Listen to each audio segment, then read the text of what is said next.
Vamos a pedir, queridos hermanos, que el Señor nos ayude en este tiempo, ¿sí? Que el Señor nos ayude en este tiempo. Una persona inmensamente falible está delante de ustedes, pero un Dios inmensamente perfecto y poderoso está en su palabra. Vamos a pedir que nuestro Señor obre a través de su palabra. Su palabra siempre es su palabra, hermanos. Amén. Vamos a pedir a nuestro Señor que nos guíe en este tiempo. Pero antes vamos a leer el versículo que nos compete el día de hoy, que nos va a ocupar el día de hoy, Oseas 9:16. Dice así la palabra del Señor. Efraín está herido, su raíz está seca, no dará más fruto. Aunque den a luz, yo mataré el fruto de su vientre. Vamos a pedir a nuestro Señor que nos guíe en este tiempo. Padre Santo, gracias, Señor, por este precioso tiempo. Y es precioso, Señor, porque tenemos el privilegio de escuchar tu palabra, de tener tu palabra expuesta. Señor, tu palabra, nada más y nada menos, es quien obra a través de nosotros. Ni la sabiduría humana, ni nuestros mejores esfuerzos, ni nuestras mejores obras sean suficientes, Señor, para poder alcanzarte y comprenderte. Es tu palabra, Señor, quien obra en nosotros. Es tu palabra, mi Señor, quien obra en nuestros corazones. Mi Señor, haz que en este momento no sea simplemente un instante protocolar, que sea un instante y un momento, Señor, en el que estemos dispuestos a escuchar tu palabra. Un momento en el que estemos dispuestos, Señor, a escuchar lo que quieres decirnos a través del versículo del día de hoy. Bendice este tiempo, Señor, y que tu palabra siempre sea expuesta con fidelidad. Dame, Padre Santo, te suplico, me des la claridad aún para exponerla. Bendice este tiempo, Señor. Te pido todo esto en el nombre de tu Hijo Jesucristo. Amén. Perfecto, mis hermanos. Hay personas que están viniendo, hay personas nuevas que están viniendo y quisiera recordarles, el tipo de predicación que hacemos en esta iglesia se llama predicación expositiva, que no es otra cosa que predicar versículo por versículo los textos de la Biblia, ¿sí?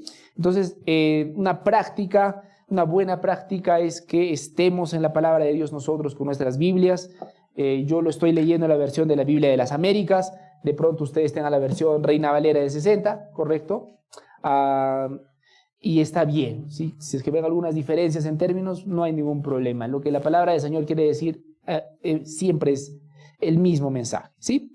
Entonces, vamos a empezar. Dice la palabra del Señor, Efraín está herido, su raíz está seca, no dará más fruto. El título de la prédica del día de hoy es algo que parece un poco obvio, ¿no? Sin raíz no hay fruto, pero vamos a ver que no es tan obvio como parece. Todos acá queremos ser fructíferos, ¿correcto? Yo creo que puedo partir de esa gran realidad. Ninguna persona que está acá hace lo que hace, se esfuerza por lo que se esfuerza para fracasar, ¿no es cierto? Si yo emprendo un pequeño negocio de una tiendita de, qué sé yo, de gaseosas, yo emprendo y hago algo esperando que me vaya bien, ¿correcto? Nadie emprende nada, mis hermanos, esperando terminar fracasando. Y en todo sentido esperamos ser fructíferos, pero olvidamos que sin raíz no hay fruto. ¿A qué voy? Muchos de nosotros queremos tener frutos, en un momento vamos a explicar de qué se trata, pero sin tener raíces. Y el día del fruto nunca va a llegar. Pero mejor dejemos que la palabra del Señor nos hable el día de hoy. Efraín está herido, dice la palabra del Señor, su raíz está seca. Efraín, ¿a quién se refiere con Efraín? Se refiere, por supuesto, a Israel del norte, ¿sí? Está hablando el profeta Oseas en Israel del norte, y está diciendo que Israel está herido, su raíz está seca. En este versículo, la palabra del Señor sigue siendo, el tono de la palabra de Dios sigue siendo difícil, difícil y dura para recibir para el pueblo, porque está diciendo, Efraín está herido, su raíz está seca y no dará más fruto.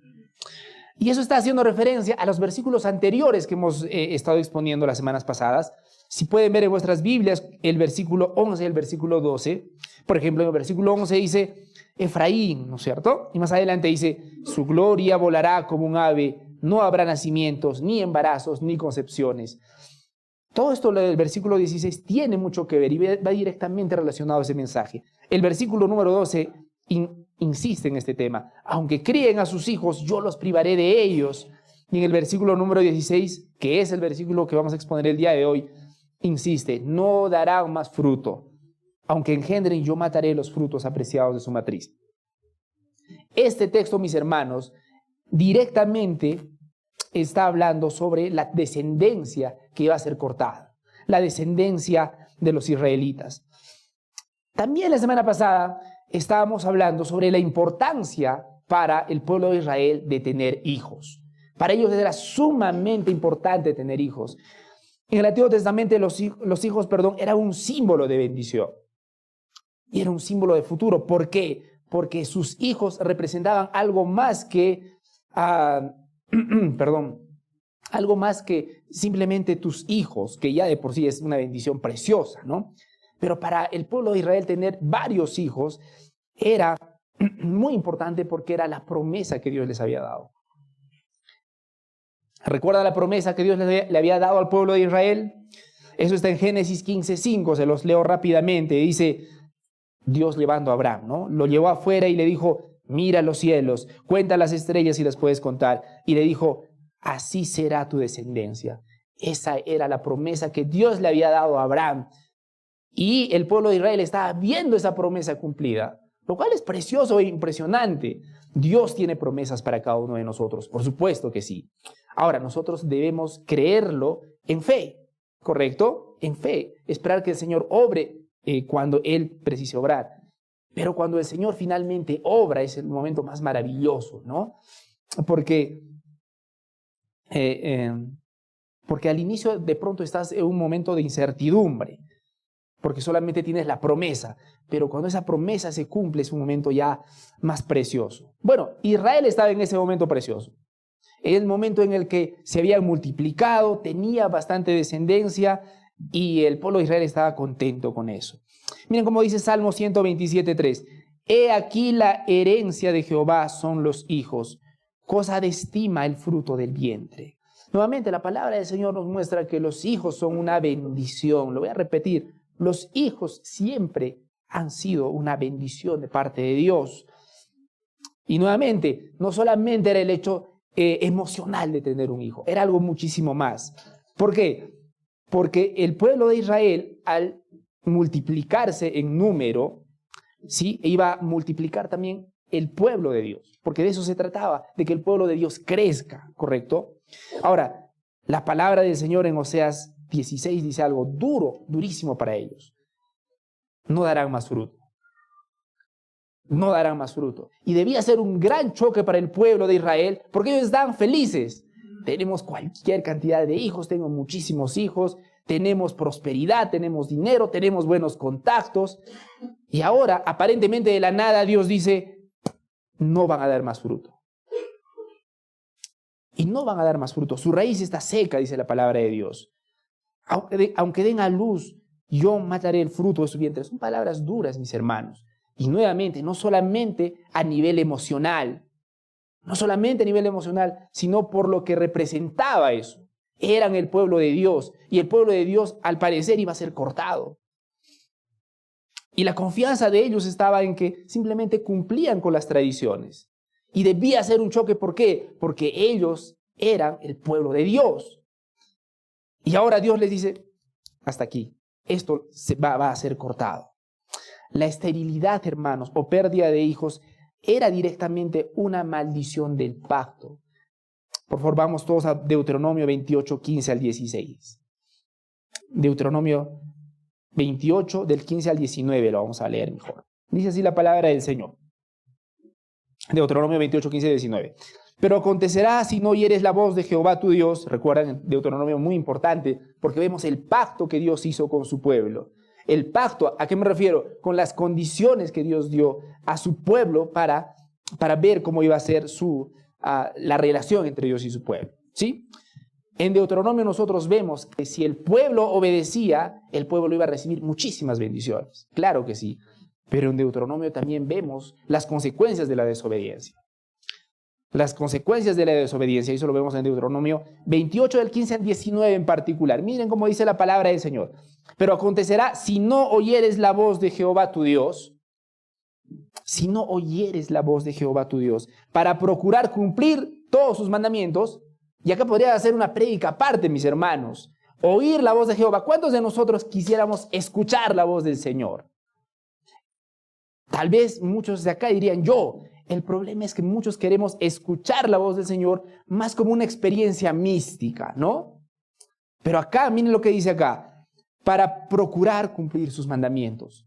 La realidad es que la voluntad de Dios siempre era que se le escuche para que podamos poner por obra lo que Él nos ha mostrado. Pero lamentablemente en muchísimas iglesias, mis hermanos, esto simplemente se ha convertido, escuchar a Dios o escuchar la voz de Dios simplemente se ha convertido en una experiencia mística, ¿no? ¿Cuántas personas yo he escuchado? Yo he escuchado la voz de Dios. Dios me ha hablado en mis sueños. Qué bueno que Dios te haya hablado en tus sueños. ¿Ha cambiado tu vida? ¿Has cambiado algo radical en tu vida? ¿Ha sido transformado tu corazón y tu mente después de ese evento? Bueno, ni me había puesto a pensar en eso, solamente la experiencia. ¿Me dejo entender? Entonces, acá la palabra del Señor dice, si no oyeres la voz de Jehová tu Dios para cumplir todos sus mandamientos. Y acá nos muestra un principio muy importante. Nosotros procuramos entender la palabra de Dios, pero para obedecerlo. Para cumplir sus mandamientos y sus estatutos que yo te intimo hoy, dice la palabra del Señor. Pero acá dice, si no oyeres, y vamos a ver la consecuencia de no oírlo, si no oyeres, va a pasar lo siguiente, vendrán sobre ti todas estas maldiciones y te alcanzarán. Versículo 16, maldito serás tú en la ciudad y maldito en el campo. Versículo 17, maldita tu canasta y tu arteza de amasar. Maldito el fruto de tu vientre, el fruto de tu tierra, la cría de tus vacas y los rebaños de tus ovejas. Maldito serás tú, maldito serás en tu entrar y maldito en tu salir. Y la palabra del Señor era clara. Si es que ellos iban a desobedecer a Dios, iban a haber consecuencias. Y siempre hay consecuencias cuando desobedecemos a Dios. Ante esto, muchas personas nuevamente me dicen, no, eso es lo que no me gusta de las religiones, me están jugando al miedo. Nadie te está jugando al miedo. Estamos mostrándote la autoridad que tu Creador tiene hacia ti. Él te creó y Él pone las condiciones de cómo debes manejarte en este mundo. Ahora, Dios había bendecido mucho al pueblo de Israel. Los había hecho fructíferos en todo sentido, mis hermanos. En el sentido material y también eventualmente en el sentido espiritual. Pero el pueblo de Israel hubo un punto en el que vio toda esa fe, todas esas cosas buenas que le pasaban, todas esas bendiciones que tenían. El pueblo de Israel lo veía. ¿Saben cuál era el problema? Que en lugar de darle gracias a Dios, empezaron a pensar que todas esas bendiciones eran gracias a los ídolos de ese tiempo. ¿Se acuerdan? ¿Se acuerdan de la semana pasada que estábamos hablando de Baal Peor, por ejemplo, que era un ídolo en esos tiempos de la fertilidad? Y ese fue el gran error, uno de los grandes errores de Israel. Veía, las bendiciones en su vida eran evidentes, pero prefirieron darle gloria a dioses que no eran dioses. Prefirieron darle agradecimiento a los ídolos en lugar que a Dios. Y bueno, la palabra del Señor es clara. Lo voy a cortar. ¿Dios habrá cumplido con esto que dice, hermanos, en su palabra? Por supuesto que lo cumplió. El juicio se cumplió cuando Asiria destruyó a Israel del norte, a Efraín. Lo destruyó y deportó a su población, a la población de Israel del norte. Ahora, yo quisiera tomar un tiempo para que ustedes vean el impacto que causó el hecho de que Asiria vaya a Israel del norte y los destruyera. ¿Cuál habría sido el impacto? El siguiente. Como todos sabemos, cuando hay una guerra entre dos lugares o entre dos pueblos, el pueblo ganador, si hay un pueblo ganador y hay un pueblo perdedor, evidentemente, lo que normalmente puede pasar, y pónganse en el lugar de la nación que ha ganado, han ido a librar una batalla, ahí está el pueblo, ya perdió. Ahora, ustedes tienen dos opciones: los destruyen por completo, los dejan vivir ahí subyugados, o los pueden esparcir por otros lugares, ¿sí? ¿Cuál es el problema con dejarlos ahí tranquilos?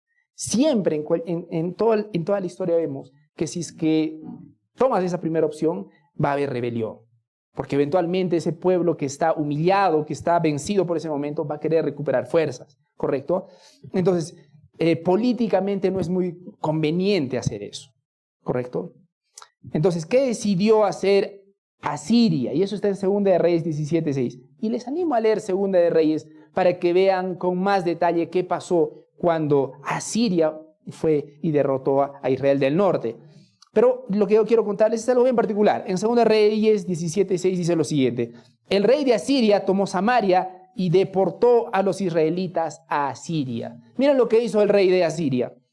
Agarró al pueblo de Israel y los deportó hacia Asiria. ¿Sí?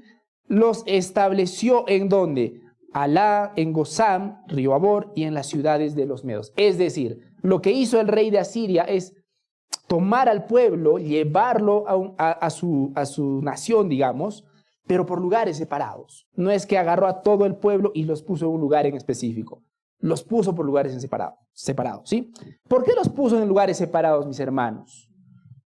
Eso tenía su razón de ser, porque había una intención ahí. Y la intención, queridos hermanos, es que su identidad, la identidad del pueblo de Israel, se diluyera.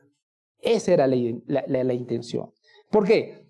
Porque a los israelitas ir siendo esparcidos por distintos lugares, iban a tener una asimilación forzada. ¿Sí?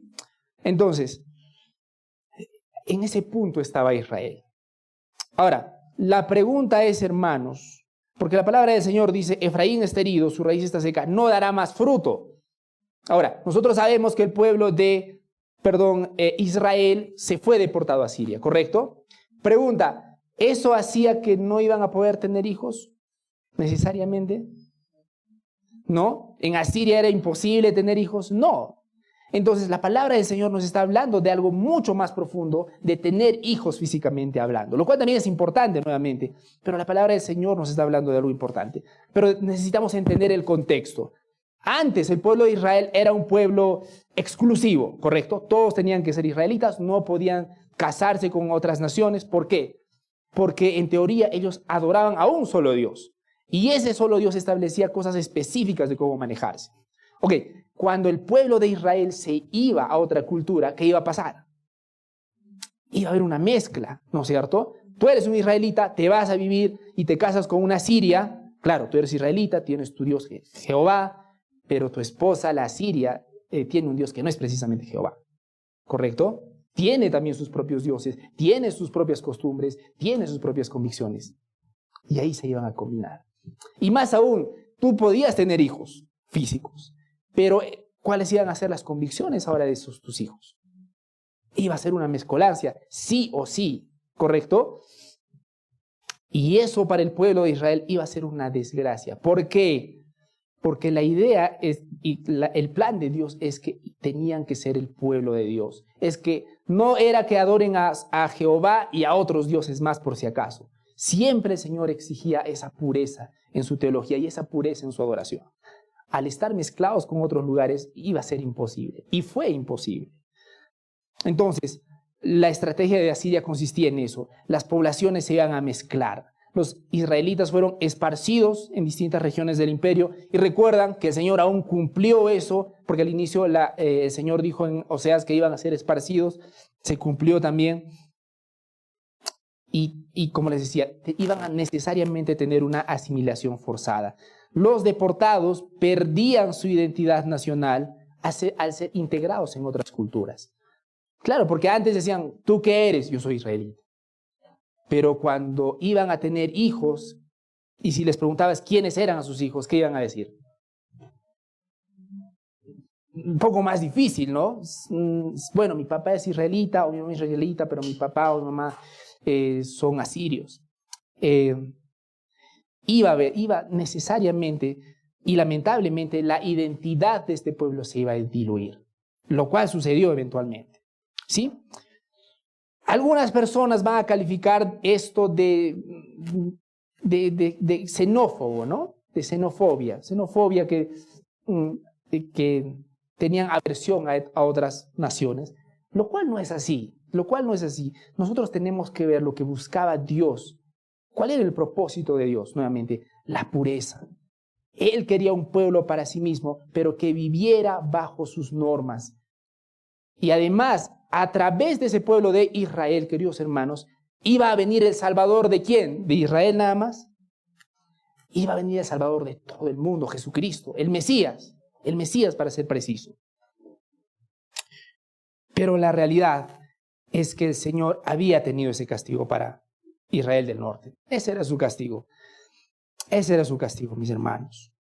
Ahora, tenemos que recordar que estas 10 tribus perdidas de Israel del norte nunca regresaron de su exilio. Porque su identidad... Perdón, si me pueden conseguir un poquito de agua, por favor, perdón. Perdón, mis hermanos. Las 10 tribus, queridos hermanos, de Israel del norte nunca regresaron de su exilio. Y no regresaron porque su identidad se había perdido. Nuevamente, cuando se fueron a otro lugar, se empezaron a casar con otras personas de otras culturas y finalmente se mezclaron, ya no volvieron. ¿Por qué se los menciono? Porque en el caso de Israel del sur, muchas gracias. Gracias. Porque en el caso de Israel del sur, es interesante porque mientras Israel del norte desapareció como pueblo propiamente dicho, Israel del sur, que es Judá, también fue invadida. ¿Alguien recuerda por quién fue invadido Israel del sur, Judá? Por Babilonia, ¿correcto? También fueron deportados. ¿Cuál es la diferencia? Ellos mantuvieron su identidad. Esa es la gran diferencia. Mientras que en Israel del norte fueron dispersados, diluidos, mezclados con otras naciones, el pueblo de Judá mantuvo su identidad. ¿Por qué? Porque los de Judá eran más piadosos que los de Efraín. Por la misericordia de Dios. Por la misericordia de Dios. Porque el Señor proveyó a Esdras, a Nehemías, a personas que iban a aglomerarlos y a recordarles quiénes eran a pesar del exilio. El pueblo de Judá estaba exiliado, estaba en un lugar que no era la tierra prometida, que era donde el Señor quería que florezca. Y eso debía doler. Pero el Señor en su fidelidad los mantuvo la identidad de ellos. Eventualmente volvieron, por supuesto que sí. Pero más importante todavía, de Judá vino el Mesías, Jesucristo. Eso es lo más importante, mis hermanos. Y eso nos muestra la fidelidad de Dios. En medio de nuestro caos, en medio de nuestra infidelidad espiritual, Dios siempre fue y siempre es fiel. Entonces, Judá tuvo un remanente fiel que preservó la fe.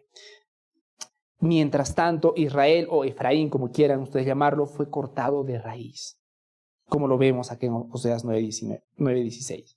¿Sí? Lo más chocante acá, mis hermanos, es que el Señor les dice, no darán más fruto. Eso es lo que debería dolerles a ellos, no darán más fruto. Y no solamente por sus hijos, sino por el hecho de no dar fruto. ¿Por qué? Aquí es el principio importante que quisiera explicarles, hermanos. La voluntad de Dios para cada uno de nosotros es que demos fruto. La voluntad de Dios para cada uno de nosotros, lo voy a repetir, mis hermanos, es que demos fruto. Y mis hermanos, la vida se pasa rápido. Muy rápido, mis hermanos. Y yo espero que cuando estemos cercanos a nuestros últimos días, nosotros al voltear, dar una mirada hacia atrás, digamos, Señor, he dado la buena batalla. Padre Santo, gracias, Señor. Lo poco o lo mucho que me has dado, lo he usado para ti. Y yo no sé si todos estamos así. Yo te pregunto si hoy día partirías, por algún motivo, un accidente, qué sé yo. Si hoy día te llama Dios a su presencia y al mirar hacia atrás, tú con tu conciencia tranquila podrías decir eso, lo que dijo Pablo, he dado la buena batalla de la fe. ¿Lo dirías? Señor, he dado mucho fruto para ti. No lo sé. Esa es una conversación que necesitas tú entre tú y Dios. Pero por favor, vamos a Apocalipsis 14:13. Vamos por favor a Apocalipsis 14:13.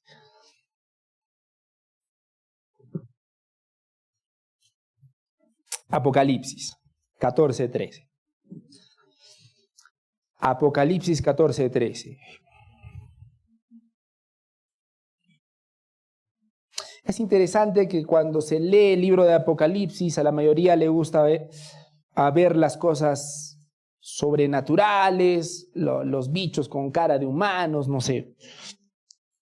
Pero acá dice cosas profundas, hermanos. Vamos a ver, por favor, Apocalipsis 14:13. Lo vamos a leer todos juntos. Dice así la palabra del Señor. Y oí una voz del cielo que decía, escribe, bienaventurados los muertos que de aquí en adelante mueren en el Señor. Sí, dice el Espíritu, para que descansen de sus trabajos, porque sus obras van con ellos. Porque sus obras van con ellos. Y voy a repetir una tercera vez, porque sus obras van con ellos. Mis hermanos, normalmente se nos tiende a decir, disfruta la vida. O sea, cuando mueras, ¿qué te vas a llevar? Eso es lo que siempre escuchamos, ¿no es cierto? Disfruta pues la vida. ¿Qué más vamos a llevar en este mundo? No nos vamos a llevar nada, hay que disfrutar. Y eso es lo que la sociedad nos dice. Sin embargo, la palabra de Dios nos dice que sí, hay algo que llevamos cuando morimos. Nuestras obras. ¿En qué sentido? En el sentido de que Dios nos va a juzgar un día. Va a juzgarnos un día. Y nuevamente, mis hermanos, que sea un pequeño momento de reflexión. Si es que el Señor nos llama hoy, no mañana, no dentro de un mes, si el Señor nos llama hoy, vamos a poder decir con buena conciencia, Señor, hasta aquí tú me has dado la vida. Y miro atrás y en la medida que he podido, todo lo que tengo y lo que soy, lo he dado para ti. No me he afanado. El fruto que tengo yo veo que ha sido para ti. ¿Podríamos decir eso si nos iríamos hoy día, mis hermanos? ¿Podríamos decir eso? La voluntad de Dios siempre ha sido que demos fruto. Siempre ha sido que demos fruto. Oseas 9:16, mis hermanos, muestra el resultado de separarse de Dios. Vemos que es un pueblo que ya no va a dar fruto. Es un pueblo desahuciado. Efraín está herido, su raíz está seca, dice las Escrituras. Ya no va a dar más fruto. ¿Y por qué Efraín ya no iba a dar más fruto? Por causa de su desobediencia, pero particularmente por causa del pecado. Siempre es así, mis hermanos. El resultado de separarse de Dios siempre va a terminar en sequedad espiritual. Sucedió en el tiempo del Antiguo Testamento y sigue sucediendo el día de hoy. Separarnos de Dios siempre va a terminar en una sequedad espiritual. Y si hay una sequedad espiritual, no van a haber frutos, desde luego. Pero Oseas nos muestra algo más importante. Y Oseas nos muestra que cada uno de nosotros estamos en esa condición. ¿Por qué? Porque las Escrituras nos dicen que no hay quien busque a Dios. No hay quien haga lo bueno, dicen las Escrituras. Y nosotros al pecar estamos haciendo una separación de Dios. Eso es lo que nos muestra Oseas, pero Jesucristo nos muestra cuál es la solución para esa sequedad espiritual. ¿Cuál es la solución para esa sequedad espiritual? Ahora, nuevamente, la voluntad de Dios es que seas fructífero. El gran problema es que a causa de tu pecado no puedes ser fructífero. Es imposible para las Escrituras. Es imposible según las Escrituras que tú seas fructífero si tus raíces están secas. Y las Escrituras nos muestran algo muy importante. ¿Cuál es la solución para esa sequedad espiritual? ¿Cuál es la solución para esa falta de fruto? Y mis hermanos, la solución no es esforzarte un poquito más. La solución no es tener un poquito más de ganas. La solución no es confiar más en ti mismo. La solución tiene un nombre y es una persona, Jesucristo. Vamos por favor a Juan 15, 5 al 6. Juan 15, 5 al 6.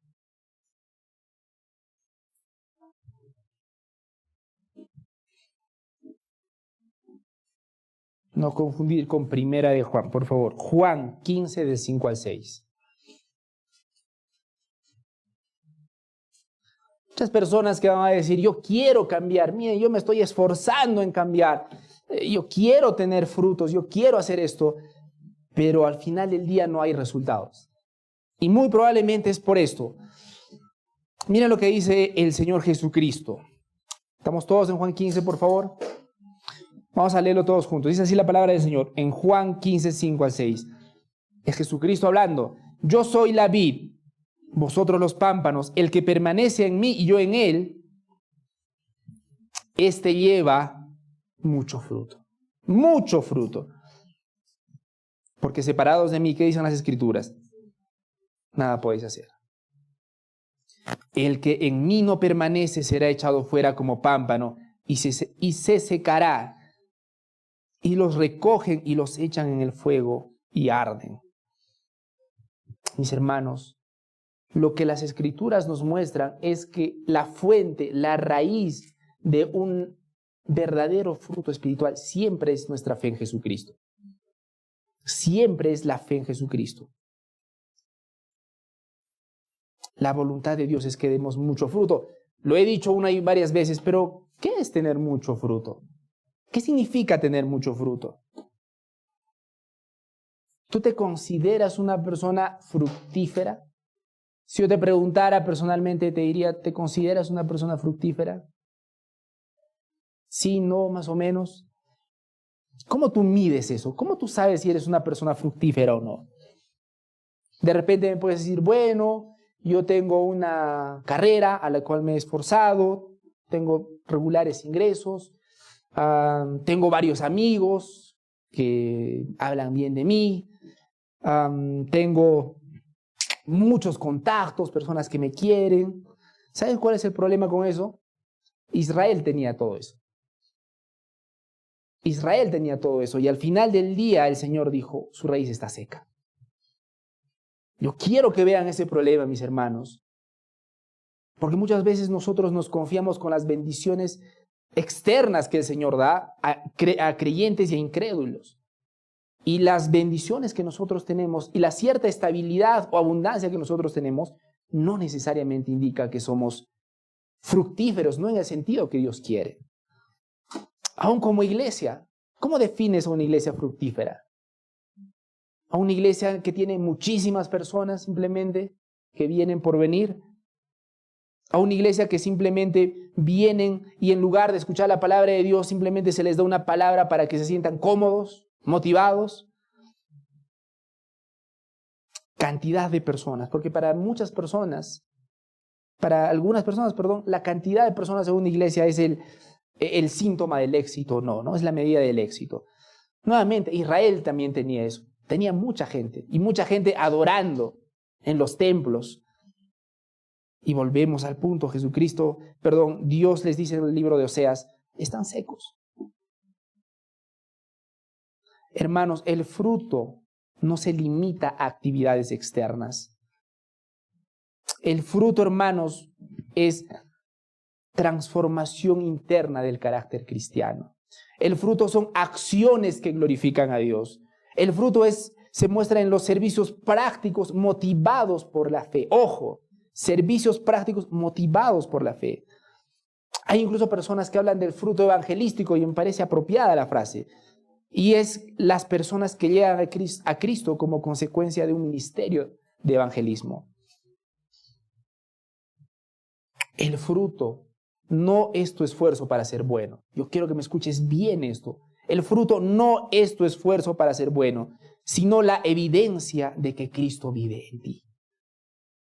En otras palabras, el fruto no es tu esfuerzo para ser bueno, sino la evidencia de que el ser imperfectamente bueno vive en ti, que es Jesucristo, que es Dios. El fruto, nuevamente, no se limita a actividades externas, porque el Señor, dicen las Escrituras, pesa los corazones.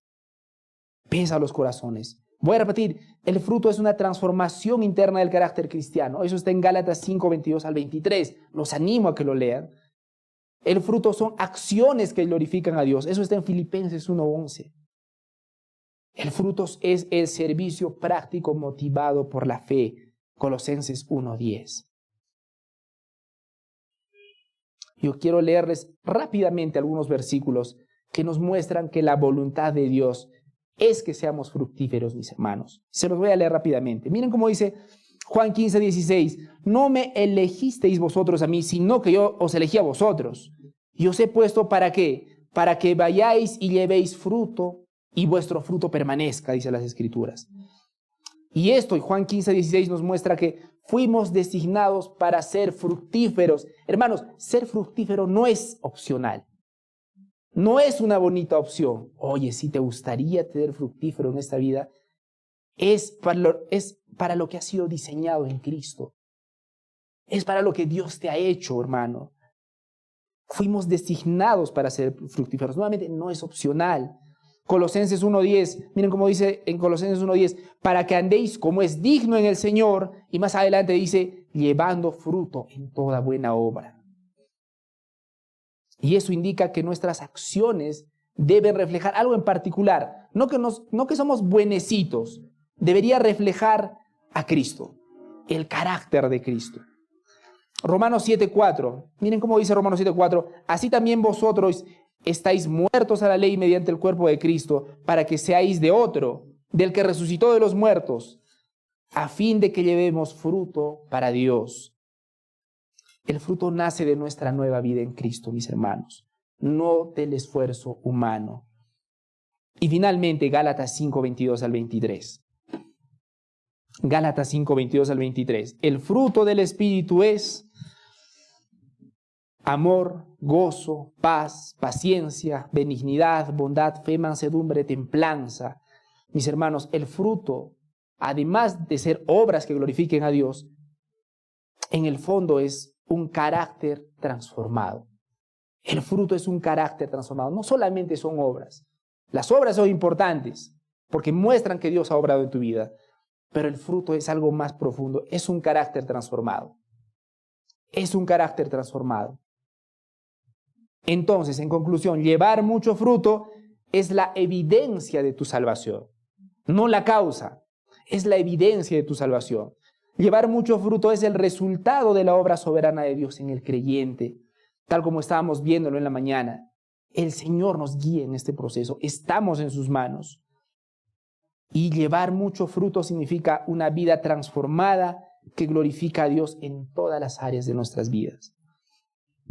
Y para que quede un poquito claro, ¿qué cosa no es dar frutos? Ojo, ¿qué no es dar frutos? Y tengo 3 cosas para ustedes. No es dar fruto, son las actividades religiosas, pero sin amor a Dios. Miren Apocalipsis 2:4 al 5, se los leo. Pero tengo contra ti que has dejado tu primer amor. Recuerda, por tanto, de dónde has caído y arrepiéntete. Y haz las primeras obras, pues si no, vendré pronto a ti y quitaré tu candelero de su lugar, si no te hubieses arrepentido. A muchos de nosotros nos encantan las actividades. Hay personas que no faltan a ninguna actividad de la iglesia, que participan, que están ahí, pero que al mismo tiempo están tan lejos de Dios.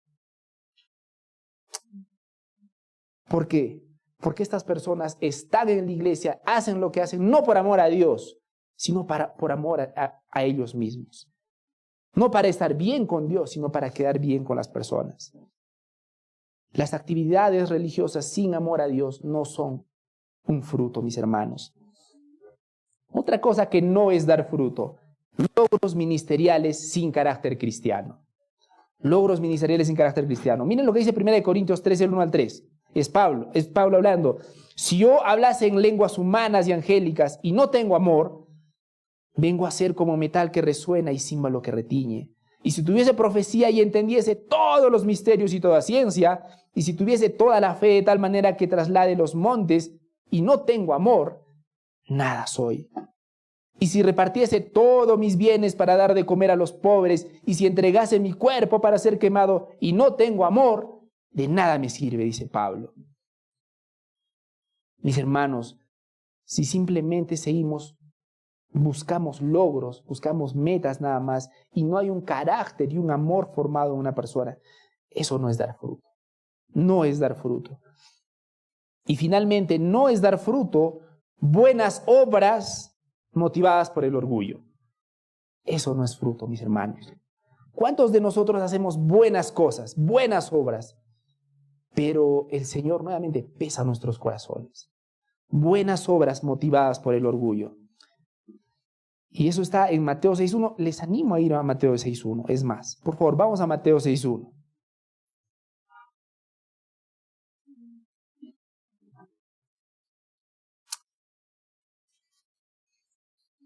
Dice así la palabra del Señor en Mateo 6.1. Guardaos de hacer vuestra justicia delante de los hombres, para ser vistos de ellos. De otra manera no tendréis recompensa de vuestro Padre que está en los cielos. La palabra del Señor es clara. Él nos dice, cuídense de hacer vuestras buenas obras delante de las personas. Mis hermanos, nosotros hacemos el bien, hacemos lo correcto, no para agradar a las personas, sino para agradar a Dios. Pero la triste realidad es que muchos de nosotros hacemos lo que hacemos buenas obras, nuevamente, pero con las motivaciones equivocadas. Motivaciones que son, en el fondo, orgullo. Entonces, ¿por qué hago tanto énfasis en esto? Porque Cristo nos muestra, apartados de mí, nada podéis hacer. Apartados de mí, nada podéis hacer. Insisto, sin Cristo, todos estamos como Israel, hermanos, amigos y amigas. Sin Cristo, todos estamos secos, infructuosos y bajo juicio. Esa es la realidad. Pero en Cristo encontramos perdón por nuestros pecados, encontramos nueva vida espiritual, encontramos la capacidad para dar fruto y fruto eterno, mis hermanos. Por favor, quisiera que me acompañen a Efesios 3:17 al 19. Efesios 3:17 al 19, por favor.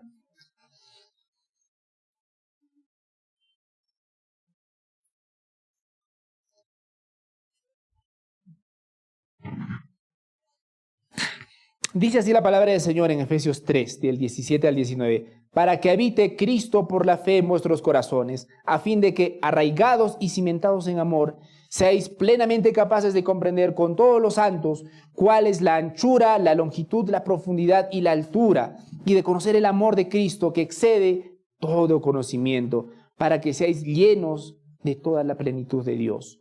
El punto de inicio siempre es la fe en Jesucristo.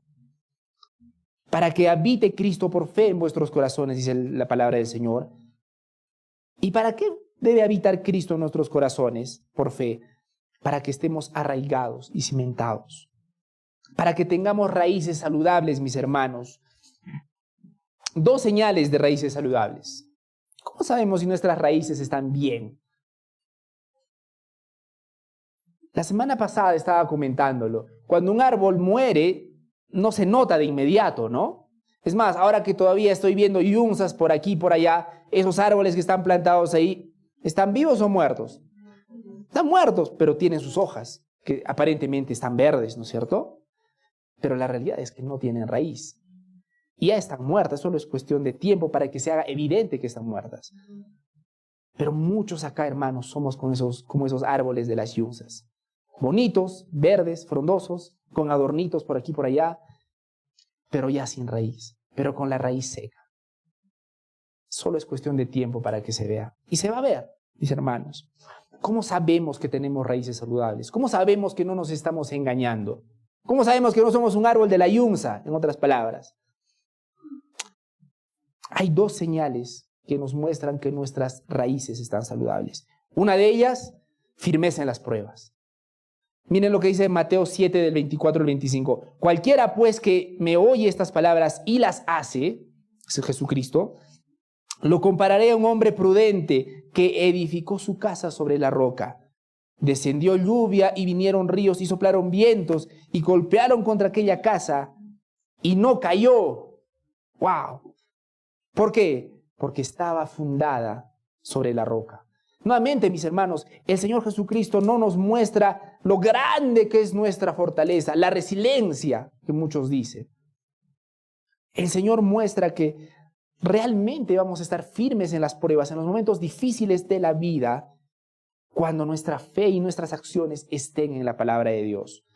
Así que una señal de una raíz saludable es la firmeza ante las pruebas. Firmeza en las pruebas. Y una segunda raíz saludable, o un buen síntoma, creo que lo puedo articular así, es el hambre de Dios. Los que han llegado temprano, ¿se acuerdan que estábamos cantando? Como ciervo que brama por las aguas, ¿no? De hecho, eso es el Salmo 42:1. No es que nuestro hermano Belisario estaba inspirado y ahí hizo esas letras. Es la palabra de Dios. Salmo 42:1 dice, como el ciervo brama por las corrientes de las aguas, así clama por ti, oh Dios, mi alma. ¿Cómo está tu hambre de Dios? ¿Cómo está tu hambre por la palabra de Dios?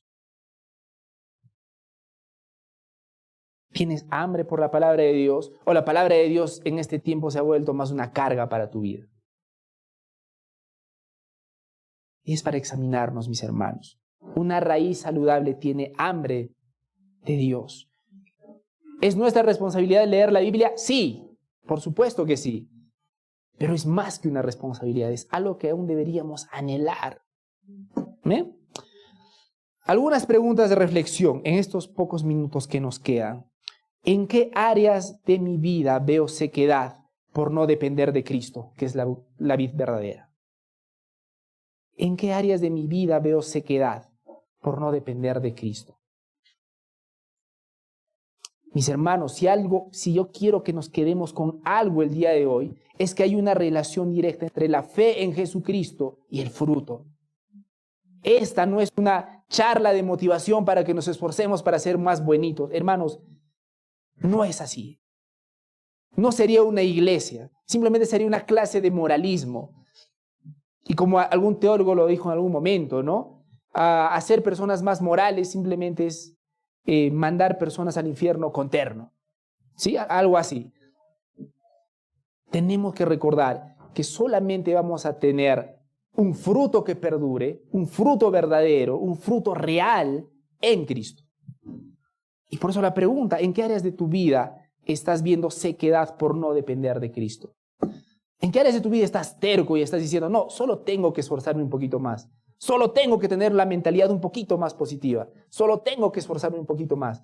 Pero la realidad es que no hay resultados y no hay frutos porque no estás dependiendo de Cristo. Pregunta número 2. ¿Qué ídolos modernos, el éxito, el placer, la autosuficiencia, están secando tu vida espiritual? En otras palabras, ¿qué está ocupando el lugar de Cristo en tu vida? ¿Qué está ocupando el lugar de Cristo en tu vida? A veces es un vicio, ¿no?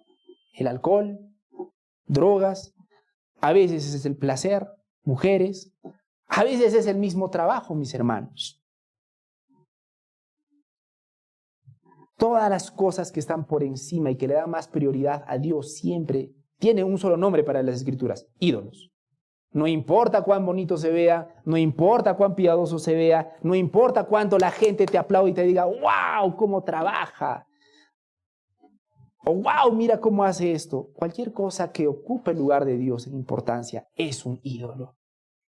Y ese ídolo te va a matar. Te causa placer por un momento, te va a matar. ¿Por qué te va a matar? Porque te aleja de Dios. Algunas personas que vemos a hombres y mujeres sumidos en el vicio del alcohol, nos da tristeza, ¿no? Pero para el Señor es igualmente triste cualquier persona que se refugie en lo que sea menos en Dios. Algunos nos refugiamos en el trabajo, algunos nos refugiamos en el estudio y se ve más bonito, ¿no? ¡Wow! Cómo trabaja, ¡wow! Cómo estudia. Y el problema no es trabajar y el problema no es estudiar. Gloria a Dios por el trabajo y por el estudio. El problema es hacer de tu trabajo, tu estudio o lo que sea tu refugio. Tu refugio debería ser Cristo. Mi roca mía. ¿Se acuerdan cómo dicen en los salmos? Mi roca, mi alto refugio, decía el salmista. Y es importante que identifiquemos los ídolos modernos. ¿Por qué?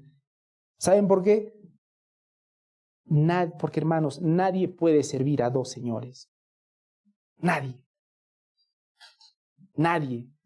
Eso está en Mateo 6:24. Nadie puede servir a dos señores. O amas a uno y aborreces al otro, dicen las Escrituras. Pero la realidad es que muchos de nosotros lo intentamos. Quiero hacer las cosas de Dios, pero mientras tanto voy ocupándome de estas cosas que me dan placer, que me dejan sentir bien un rato. No funciona así. Nuevamente, Dios no quiere solamente tus buenas obras, Dios quiere tu corazón. Dios quiere tu corazón. ¿Pasas más tiempo en redes sociales que en la palabra? Hace tiempo compartí, ¿no? Es casualmente Perú uno de los países en los que las personas pasan muchísimo más tiempo en las redes sociales en comparación de otros países de Latinoamérica. ¿Pasas más tiempo en redes sociales que en la palabra? Ahí tienes un ídolo. ¿Buscas satisfacción en logros, relaciones o entretenimiento en lugar de en Dios? Ahí tienes un ídolo. El gran error de Israel fue pensar que sus ídolos les iban a dar algo que Dios solamente les puede dar. Y nosotros no somos diferentes. No somos diferentes. Entonces, si Cristo no es el centro de nuestras raíces, estamos en un terreno equivocado. Para pensar, mis hermanos. Tengo dos preguntas más para ustedes. Tu fe. ¿Cuántas personas tienen fe en Jesucristo en este momento? Tengo una pregunta para los que han dicho amén. ¿Tu fe sobrevive en crisis o colapsa? Cuando vienen las crisis a tu vida, ¿qué sucede con tu fe? ¿Te has puesto a observar qué pasa con tu fe? ¿Sobrevive o colapsa tu fe? ¿Recuerdan la parábola de las semillas en Mateo 13? No todas las semillas dieron fruto, ¿no? Miren lo que dice Mateo 13, 20. Hubo una semilla que fue sembrada en pedregales. Y eso lo explica Jesucristo. El que fue sembrado en pedregales, dice el Señor, cuando viene la tribulación, tropieza. Y eso es un síntoma de una fe superficial. Eso es un síntoma de una fe superficial.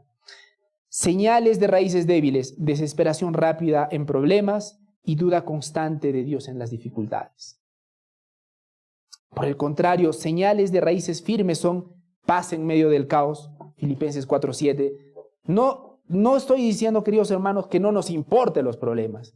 No estoy diciendo que tengamos una actitud estoica, ¿no? Vienen los problemas, pero yo soy, no sé, el machote que va a poder con todos, o la machota, no sé, discúlpenme. No se trata de tener una actitud estoica. Se trata de que las circunstancias, mis hermanos, van a demostrar dónde realmente estabas plantado. Siempre. Paz en medio del caos. No es una actitud, es algo que Dios te va a mostrar al final, cuando vengan las crisis en tu vida. Otra señal de las raíces firmes, confianza en la soberanía de Dios. Mis hermanos, yo sé que cada uno de nosotros nos hubiese gustado que muchas cosas en nuestra vida hubiesen sido diferentes. Muchas. Cada uno de nosotros, algunos, por ejemplo, yo escuchaba una queja muy común: ¿por qué Dios no me salvó antes? Para que no hubiese cometido tal error y tal error y tal error. Pero mis hermanos, la realidad es que Dios es soberano. Él hace lo que quiere hacer, dónde y cuándo lo quiere hacer. Esa es la respuesta que nos da el Señor. Recuerdan, yo tendré misericordia del que se porte bien, del que tenga cara bonita. La palabra del Señor es clara: yo tendré misericordia del que tendré misericordia, y no tendré misericordia del que no tendré misericordia. ¿Qué está diciendo con eso el Señor? Yo soy Dios. Punto. Y nosotros deberíamos abrazar esa realidad con humildad, confianza en la soberanía de Dios, y paz en medio del caos son señales de raíces firmes. Y quisiera que sea un momento de reflexión también. ¿Qué pasa cuando vienen las crisis en tu vida? Fíjate, sé atento a cómo estás reaccionando. A veces simplemente pasa la crisis, pasa el problema y bueno, aquí no pasó nada y seguimos. Date el tiempo para pensar cómo estás reaccionando cuando las cosas no salen como tú esperas. Porque una de las cosas que nos demuestra las crisis, ¿saben qué es? Que no tenemos el control de las cosas. Y a todos, hermanos, no nos gusta eso. ¿A quién le gusta no tener el control? Pero Dios, a través de las crisis, nos va a mostrar algo horrible: que no somos Dios. Que no somos Dios. Que dependemos de Él más de lo que imaginamos. Que no dependemos tanto de nuestra inteligencia, de nuestra valentía. No se trata de eso. Se trata de confiar en Dios, siempre. Última pregunta, ¿cómo puedes profundizar tus raíces? ¿Cómo puedes profundizar tus raíces? Yo quiero darles algunos pasos concretos, porque el tiempo ya nos ha ganado. Dedica tiempo diario a la Biblia. Esto no es algo místico, mis hermanos y hermanas. Dedica tiempo a la palabra de Dios. Identifica los ídolos de tu vida. Elimina las distracciones que te están robando tiempo con Dios. Tercero, y no les va a gustar, busca una persona a quien rendir cuentas. Compartir con tu hermano, con una persona mayor, más madura en la fe que tú, te va a ayudar a seguir creciendo. Finalmente, un mensaje para creyentes y no creyentes. Un mensaje cortito para las personas que no creen en Jesucristo, para ser exacto. Porque es más fácil decir creo en Dios, ¿no? Todos vamos a estar de acuerdo con que creemos, la mayoría creo en Dios. Quiero ser en particular, nosotros creemos en un Dios en particular, el Dios de la Biblia, Jesucristo. Hay personas que no creen en Dios en general también, en Jesucristo, y dicen, no necesito a Dios para hacer cosas buenas. Pregunta, ¿necesitas a Dios para hacer cosas buenas, sí o no? Bueno, las personas que no creen en Dios dicen que no lo necesitan. Pero lo necesitas. Tal vez, entre comillas, no lo necesites para hacer cosas buenas, pero lo necesitas para que sean buenas en sí mismas. ¿Por qué? La palabra de Dios dice, porque de Él, por Él y para Él son todas las cosas. Y si nosotros nos estamos esforzando y no es para Él, finalmente estamos pecando. Si nosotros estamos dando nuestro mejor intento por nuestros familiares a los que amamos, pero no lo hacemos para Dios, estamos pecando al final del día. Yo quiero que vean cuán importante y cuánto necesitamos a Dios, aún en nuestras obras que aparentemente son buenas. Sin Cristo, un teólogo dijo, sin Cristo tu vida no tendrá fruto eterno. Él te ofrece perdón y vida nueva. Y eso es cierto. Y eso es cierto. Quiero finalizar con un mensaje para creyentes. Israel, que era el pueblo del pacto, hermanos, fue juzgado por su idolatría. Y su raíz finalmente fue seca. Y eso simboliza la vida espiritual cortada de Dios. Entonces, como creyentes debemos examinar un par de cosas.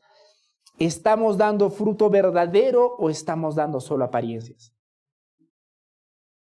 ¿Estamos dando fruto verdadero o estamos dando solo apariencias?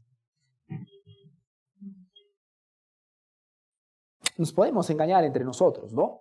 Hermanito, hermanita, ¿cómo estás? Y nuevamente, manejar la terminología cristiana, ¿no? Que el Señor te bendiga, nuestro Señor Jesucristo, qué sé yo. Pero la pregunta es si estamos dando un fruto verdadero, si realmente nuestro carácter está siendo transformado. Mateo 7, 21 al 23, se los leo rápidamente. Es Jesucristo hablando. Atención. Antes de leérselos, ¿cuántas personas acá dicen que Jesús es su Señor?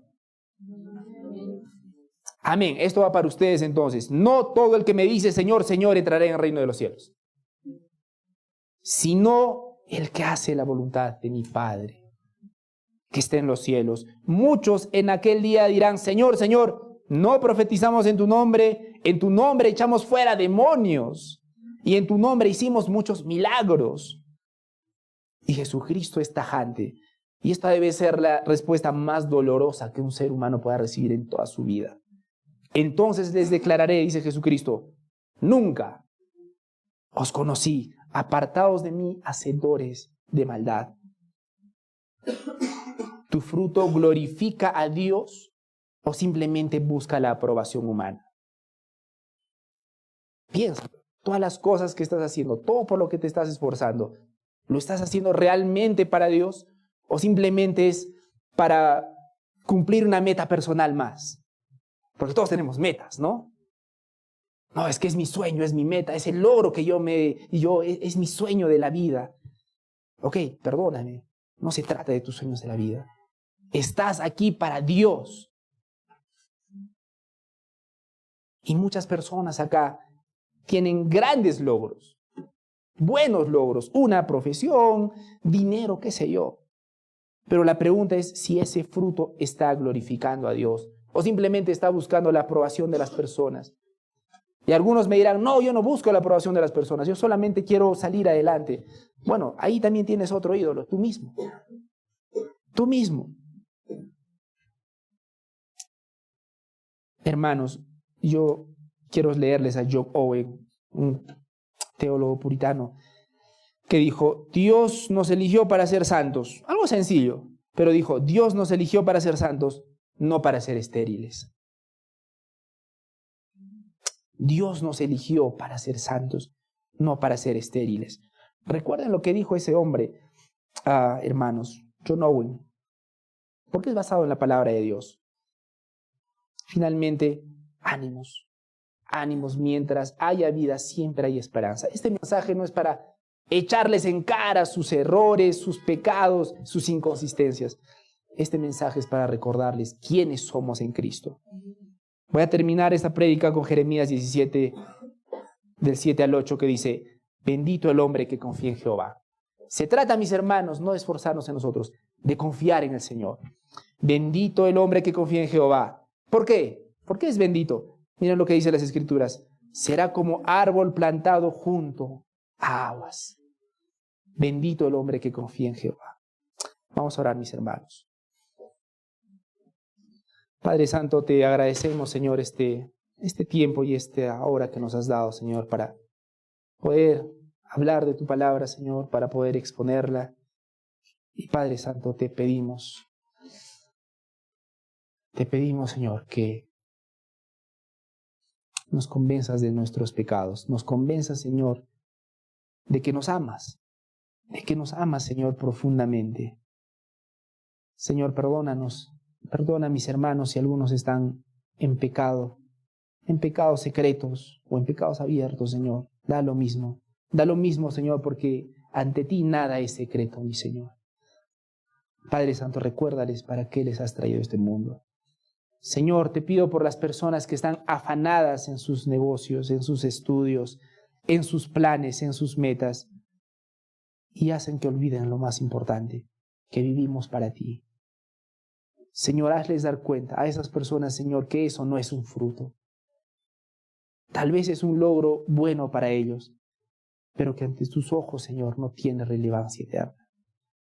Mi Señor, pero si son tus hijos, Padre Santo, dales ese arrepentimiento y que pongan las cosas en su debido lugar. Que se esfuercen, sí, Señor. Es bíblico que nos esforcemos, que trabajemos con el sudor de nuestra frente. Pero, Señor, si eso se convierte en un ídolo, ayúdanos, Señor, y perdónanos por la dureza de nuestros corazones. Ayúdanos, Señor, a permanecer en la vid verdadera y que no sea dicho de nosotros que nuestra raíz está seca y que por eso no tenemos fruto. Padre Santo, te pedimos todo esto en el nombre de tu Hijo Jesucristo. Amén.